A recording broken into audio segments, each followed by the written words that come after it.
আসসালামু আলাইকুম। এখন শুনবেন সংবাদ শিরোনাম। ইরানের মার্কিন ইসরায়েলি হামলা অব্যাহত, মিসাইল ড্রোনে পাল্টা জবাব তেহরানের। সর্বোচ্চ ধর্মীয় নেতা নির্বাচিত হলেন খামেনি পুত্র।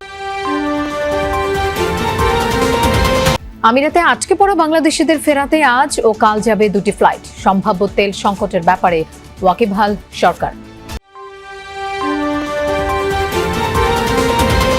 ঢাকায় মার্কিন সহকারী পররাষ্ট্রমন্ত্রী পল কাপুরের সাথে পররাষ্ট্রমন্ত্রী প্রতিমন্ত্রীর বৈঠক। বাণিজ্য মন্ত্রীর সাথে বিনিয়োগ ও ট্যারিফ ইস্যুতে আলোচনা।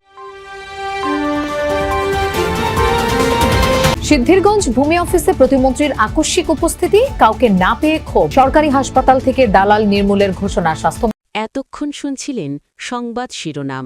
এখন শুনবেন বিস্তারিত। ইরানে টানা পঞ্চম দিনের মতো চলছে যুক্তরাষ্ট্র ইসরায়েলের যৌথ অভিযান। রাজধানী তেহরান সহ ব্যাপক হামলার শিকার কোম, ইস্পাহান সহ বিভিন্ন এলাকা। মঙ্গলবার বিমান হামলায় গুঁড়িয়ে দেওয়া হয়েছে ইরানের বিশেষজ্ঞ প্যানেলের কার্যালয়। এছাড়াও হামলা হয়েছে দেশটির একাধিক সামরিক ও প্রশাসনিক স্থাপনায়। ইস্পাহানে বিমান হামলায় নিহত হয়েছে আইআরজিসির কমান্ডার সহ মোট 5 সদস্য। যৌথ অভিযানে দেশটিতে প্রাণহানি ছাড়িয়েছে 1100। আইডিএফ এর জোরদার হামলার শিকার লেবাননও। আকাশে ঘন কালো ধোঁয়ার বিশাল কুণ্ডলী। তেহরানের পশ্চিমাঞ্চলে যৌথ বাহিনীর বিমান হামলার পর চোখে পড়ে এমন দৃশ্য। ইরানে টানা পঞ্চম দিনের মতো অব্যাহত যুক্তরাষ্ট্র ইসরায়েলের যৌথ হামলা। রাজধানী তেহরান ছাড়াও কোম, ইস্পাহান সহ বিভিন্ন শহরে চলছে একের পর এক হামলা। মঙ্গলবার বিমান হামলায় গুঁড়িয়ে দেওয়া হয় সর্বোচ্চ নেতা নির্বাচনের দায়িত্বপ্রাপ্ত বিশেষজ্ঞ প্যানেলের কার্যালয়।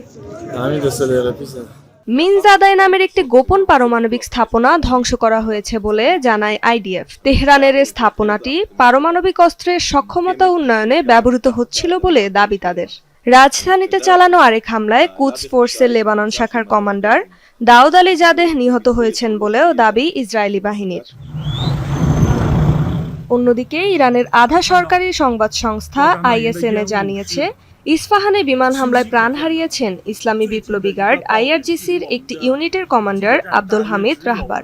নিহত হয়েছেন বাহিনীটির আরও 4 সদস্য। মার্কিন সেনাবাহিনী জানিয়েছে, অপারেশন এপিক ফিউরির আওতায় প্রায় 2000 লক্ষ্যবস্তুতে হামলা চালিয়েছে যুক্তরাষ্ট্র ও ইসরায়েল। সংযুক্ত আরব আমিরাতে আটকা পড়া বাংলাদেশিদের ফিরিয়ে আনতে ঢাকা দুবাই ঢাকা রুটে দুটি বিশেষ ফ্লাইট পরিচালনার ঘোষণা দিয়েছে ইউএস বাংলা এয়ারলাইন্স। যুক্তরাষ্ট্র ও দুবাইয়ের অনুমতি সাপেক্ষে এই ফ্লাইটগুলো পরিচালিত হবে। প্রথম ফ্লাইটটি শাহজালাল বিমানবন্দর থেকে আজ সন্ধ্যা 7:20 দুবাইয়ের উদ্দেশ্যে রওনা হওয়ার কথা রয়েছে। একই ফ্লাইট দুবাই থেকে স্থানীয় সময় রাত 12:20 ঢাকায় ফিরবে। আগামীকাল বৃহস্পতিবার অপর বিশেষ ফ্লাইটটি ঢাকার হযরত শাহজালাল আন্তর্জাতিক বিমানবন্দর থেকে বিকেল 5:15 দুবাইয়ের উদ্দেশ্যে উড্ডয়ন করবে, যা দুবাই থেকে স্থানীয় সময় রাত 10টায় ঢাকায় ফেরার কথা। প্রবাসীদের সাথে আটকা পড়া বিমান বাংলাদেশ এয়ারলাইন্সের ক্রুদেরও ফিরিয়ে আনা হবে। এর আগে গত শনিবার ইরান, ইরাক, কুয়েত, সংযুক্ত আরব আমিরাত, বাহরাইন, কাতার ও জর্ডান তাদের আকাশসীমা বন্ধ করে দেয়। যুদ্ধ শুরুর পর থেকে এখন পর্যন্ত হযরত শাহজালাল আন্তর্জাতিক বিমানবন্দর থেকে 173টি ফ্লাইট বাতিল হয়েছে। হরমুজ প্রণালী বন্ধের ফলে জ্বালানি সংকটের শঙ্কার বিষয়ে ওয়াকিবহাল রয়েছে সরকার। এই তথ্য জানিয়েছেন পরিবেশ, বন ও জলবায়ু পরিবর্তন মন্ত্রী আব্দুল আওয়াল মিন্টু। সকালে সচিবালয়ে বৃক্ষরোপণ সংক্রান্ত সভা এবং সেলের কার্যক্রমের সবশেষ অগ্রগতি নিয়ে প্রধানমন্ত্রীর সঙ্গে বৈঠক শেষে মন্ত্রী আরও বলেন, মে মাস থেকে বৃক্ষরোপণ শুরু করে এই বছরেই 5 কোটি বৃক্ষরোপণ করার পরিকল্পনা রয়েছে সরকারের। প্রতি বছর 5 কোটি বৃক্ষরোপণ করবে সরকার।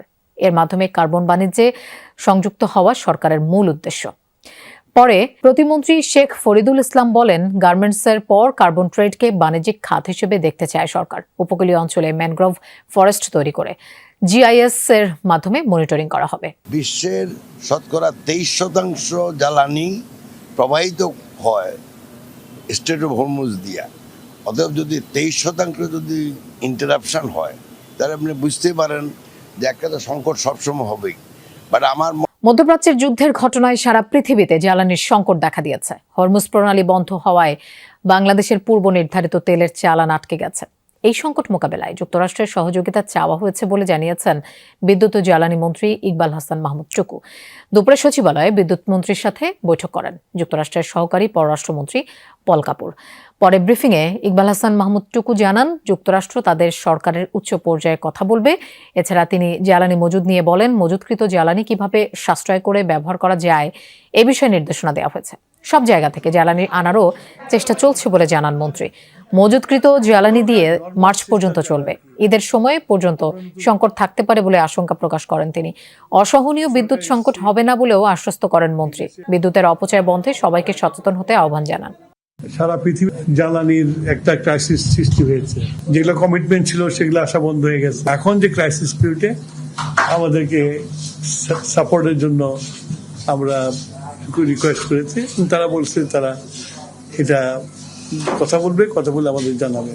পররাষ্ট্রমন্ত্রী ডক্টর খলিলুর রহমানের সাথে ভালো আলোচনা হয়েছে, এমনটা জানালেন ঢাকা সফররত মার্কিন সহকারী পররাষ্ট্রমন্ত্রী। ঢাকা মেডিকেলে আকস্মিক পরিদর্শন করেছেন স্বাস্থ্যমন্ত্রী সরদার মোহাম্মদ সাখাওয়াত হোসেন। এ সময় তিনি সরকারি হাসপাতাল থেকে দালাল নির্মূলের ঘোষণা দেন। বলেন, হাসপাতাল থেকে রোগী ভাগিয়ে নেওয়া বা রোগীদের সাথে যারা প্রতারণা করবে তাদের কঠোর হাতে দমন করা হবে। মন্ত্রী জানান, হাসপাতালের পরিবেশ উন্নয়ন ও খাবারের মান নিশ্চিতে ঢাকা মেডিকেল কলেজ কর্তৃপক্ষকে নির্দেশনা দেওয়া হয়েছে। কেউ দায়িত্বে অবহেলা করলে কঠোর ব্যবস্থা গ্রহণের নির্দেশনাও দেন স্বাস্থ্যমন্ত্রী। তিনি বলেন, সীমিত সম্পদের মধ্যেই জনগণের স্বাস্থ্যসেবা নিশ্চিত করতে কাজ করছে সরকার। ঢাকা সহ সারা দেশে রোগীদের সেবা নিশ্চিতে সরকার বদ্ধপরিকর। একটা অফিস অর্ডার হয়েছে, আমরা এগুলি কঠোর হস্তে দমন করবো। আমরা এই যে আজকে আসলাম, আরো দেখবেন আসবো আমরা ইনশাল্লাহ, এগুলি দমন করে ফেলবো। ওই দালালি বন্ধ করে ফেলবো একেবারে।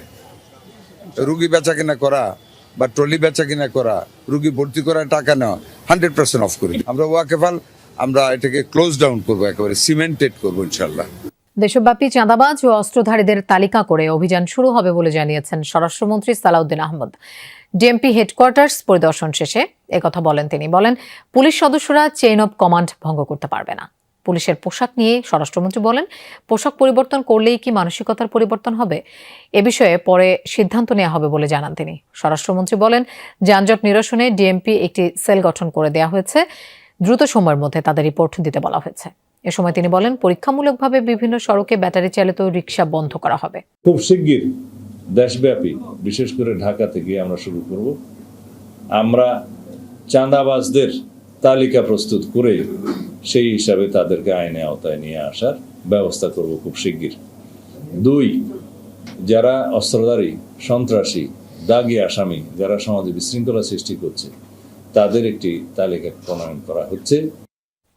ঈদে বাসের অগ্রিম টিকিট বিক্রির দ্বিতীয় দিনে তেমন ভিড় নেই কাউন্টারগুলোয়। সকাল থেকে দুপুর পর্যন্ত মহাখালী বাস টার্মিনাল অনেকটাই ফাঁকা ছিল। বেশিরভাগ কাউন্টারে 16, 17, 18 তারিখের টিকিট শেষ হয়ে গেছে। এ নিয়ে মিশ্র প্রতিক্রিয়া যাত্রীদের মধ্যে। বাস মালিকরা বলছেন, বেতন পাওয়ার পর যাত্রীদের চাপ বাড়বে। তারা বিআরটিএ থেকে নির্দিষ্ট করে দেয়া ভাড়াই নিচ্ছে। আগামী 12 মার্চ থেকে ঈদে